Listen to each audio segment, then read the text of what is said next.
Guys, this is your instructor Ashish. I am recording this video to help you with the current week's assignment.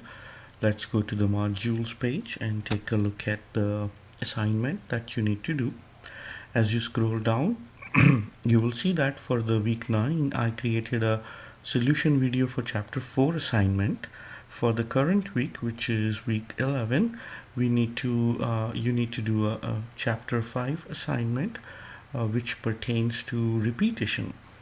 If we look at the details for this chapter 5 assignment, you will see that you need to do two assignments, the exercise 3 and 5, that are listed on page 338 and 339 of the textbook.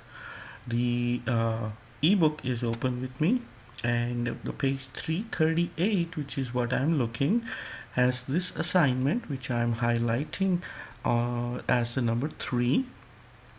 It talks about the telephone digit program, which is already written as part of chapter 5 instructions. Only telephone outputs only telephone digit that corresponds to uppercase letters, only uppercase letters. We need to rewrite the program so that it processes both uppercase and lowercase letters and outputs the corresponding telephone digit. If the input is something other than an uppercase or lowercase, the program must output an error message. So this is what we are asked to do, to check if the user has entered an uppercase or lowercase number and the letter. Then we need to display the corresponding digit that we may find on our telephone, otherwise display an error message. To look at the code for this telephone digit, you can I'm going to just do a search for telephone, which is going to give lots of stuff. And in this chapter, the telephone digit application is on page 278.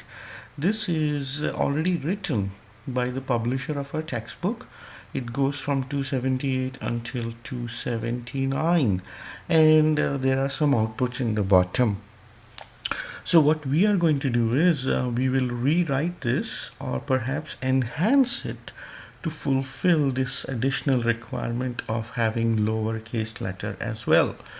Before starting this video, I just kind of copied and pasted it inside a TextPad document so that I could have it ready and not take too long to build this whole thing.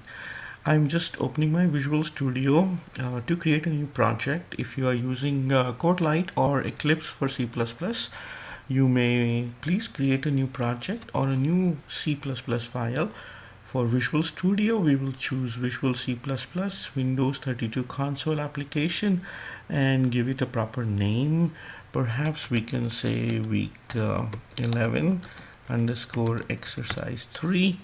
And just press the OK button. Make sure where you are saving your project, because that's where you need to find your code, the C++ file.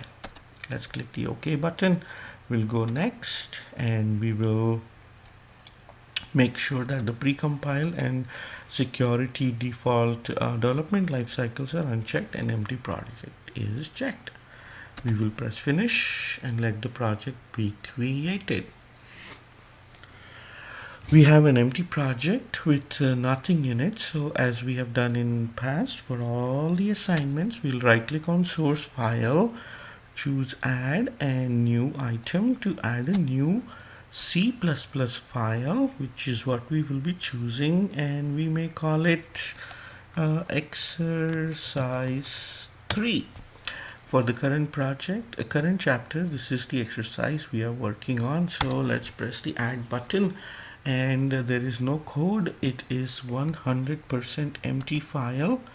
What I'm going to do is I'm just going to take the code from my TextPad editor, which is just like Notepad, copy it, and I'm just going to paste it so that I can have everything that was written in the textbook.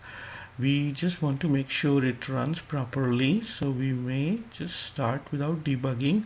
This is to make sure I haven't made any mistake in copy pasting. So we are just running it, and let it get started.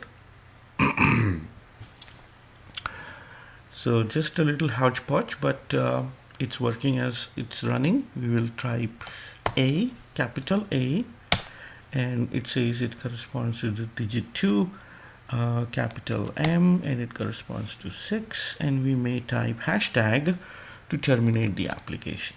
Okay, and there we go. So the code seems to be working fine.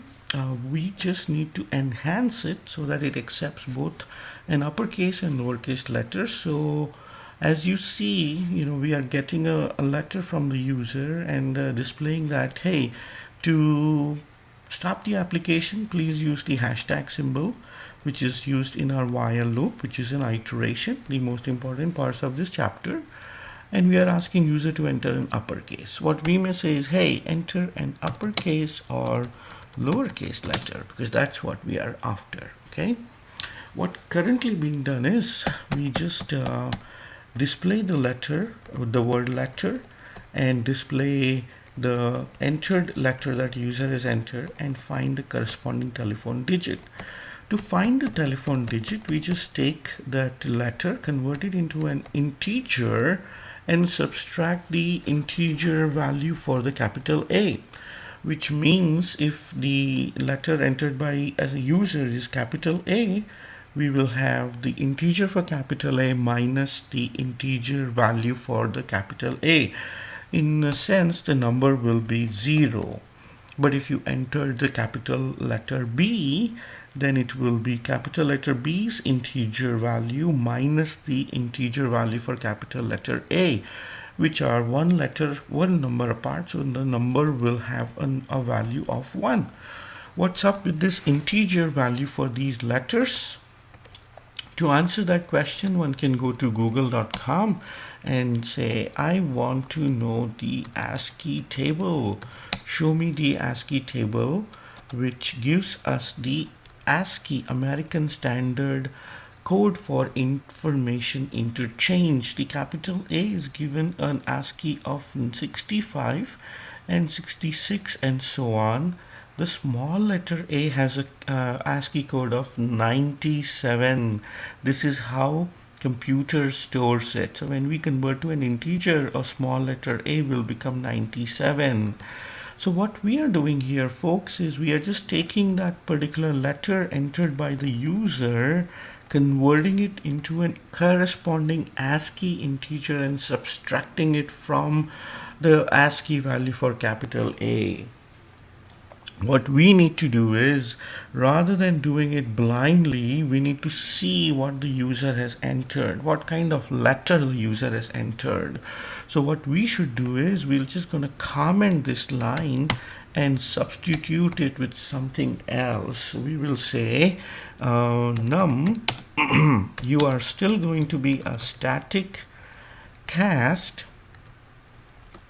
because I would still like to use the format that was done before, whereby we will take the letter and convert it into a corresponding number.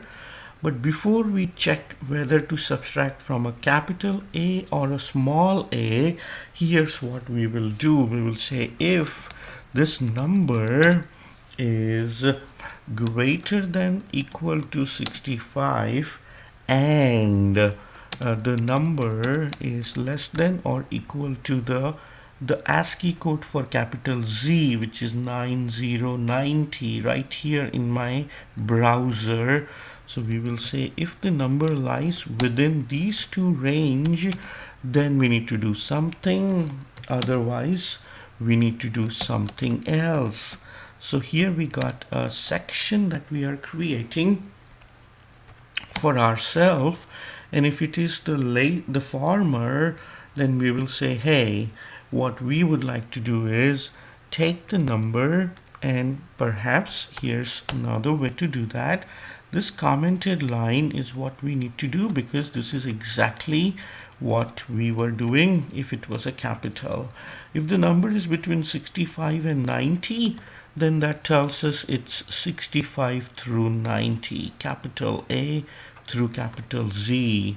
On the contrary, if it is not the case, then we are assuming that the number entered was between the small letter A and small letter Z. So if it was the small letter B, it would have been 98. So 98 minus 97 will give us a number value 1.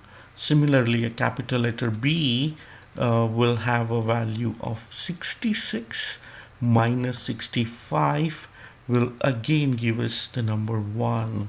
With that being said, hopefully our code shall work as expected. We are just taking care of the upper and lowercase letters through these small lines that I have written. Let's do debug and start without debugging. To see if our application is working, we will try the capital A, and it says the digit is 2. We will try small a, and we still get the digit is 2. If we try capital M, we get it is 6, and small m is also 6. So this is we will terminate the application by entering hashtag, and the code that we have is in front of you. This is the code we took from the telephone digit application provided in the textbook, and we enhanced it to accept lowercase letters as well. The static cast enables us to change a character into an integer into a character, and all kinds of transformation across the data types that are available in C++, which is what we use to kind of make a quick judgment of where is that integer lies and then proceed accordingly. So I hope this video was useful, folks. If you have any other questions, let me know. I'm going to just file and close this project, but you may need to submit this one file, this exercise 3.cpp, or if you feel to do so, you may zip up the whole project by looking at where your project is saved under the path and go there to zip up the whole project. If you submit .cpp or the project, either way, it should be just fine. Let's just exit out of here, and we will go to the assignment number 5, which is the second one you need to do. The assignment number, or the exercise number 5, is on page 339. So let's go there, and here it is. Write a program that reads a set of integer and then finds and prints the sum of even and odd integers. So we are kind of going to read integers, and we will find out if the integer is even and keep in track of the total of evens, and if it is not even, it is odd, and we'll keep a track of total of odds. It says to read a set of integers, so we will define how many integers we want to read, and then loop through it, which is the part of chapter 5, to loop through the numbers and keep track of whether they are integer or whether they are even or odd. Let's open Visual Studio. We will create a new project,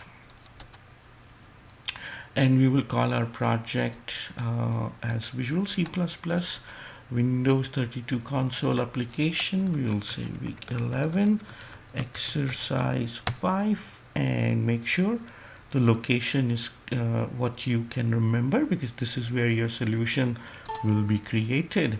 Let's go next, uncheck the 2 options and create an empty project, as we have done all semester long.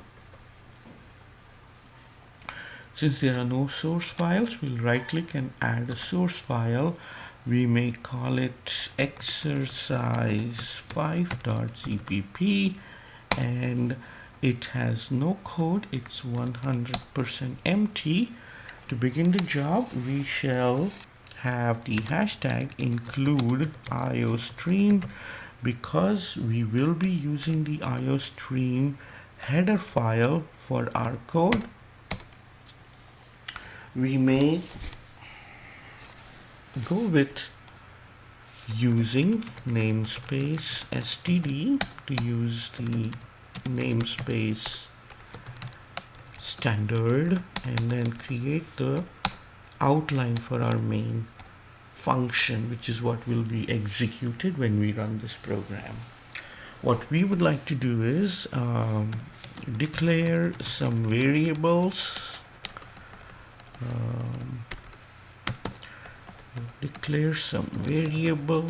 that we will need. We will say int total of even numbers is 1. We may need total of odd numbers, another one, and we will need int number, the number that the user will be entering. And we will say for int counter, another variable that will start from 0, or that will start from 1, and it will go until counter is less than or equal to 10, and counter will be incremented by one number after another. So we are going to start from 1 and run until 10, and we shall say cout. To the customer we may say please enter a number, something like that, so that the user is prompted, and when the user enters a number we will store it in the number variable. After doing so, we will say if the number %2 is equal to 0. What's up with the percent symbol? The percent will give us the outcome, the remainder. So if a number is even, then when we do modulus or the percent with 2, we will get the outcome of 0. To have the equality, we need to use two double equal to signs, so please make sure that is there.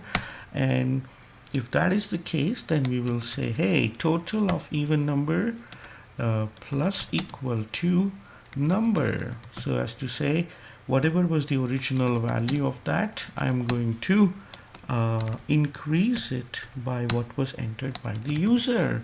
And total of odd numbers will be used in case the outcome of the remainder is not 0, which will signify that the number entered by the user is not an even number. To make sure we don't have any wrong outcomes, we will specify that the initial value of the totals are both zeros, and if the number divides by 2, we will consider it being even and increment the total of even numbers by the entered number. On the contrary, we may do the total of odd numbers. When all is done, we may just say cout and L, so that a line is entered automatically, and after the whole loop is run, we may say cout sum of even numbers is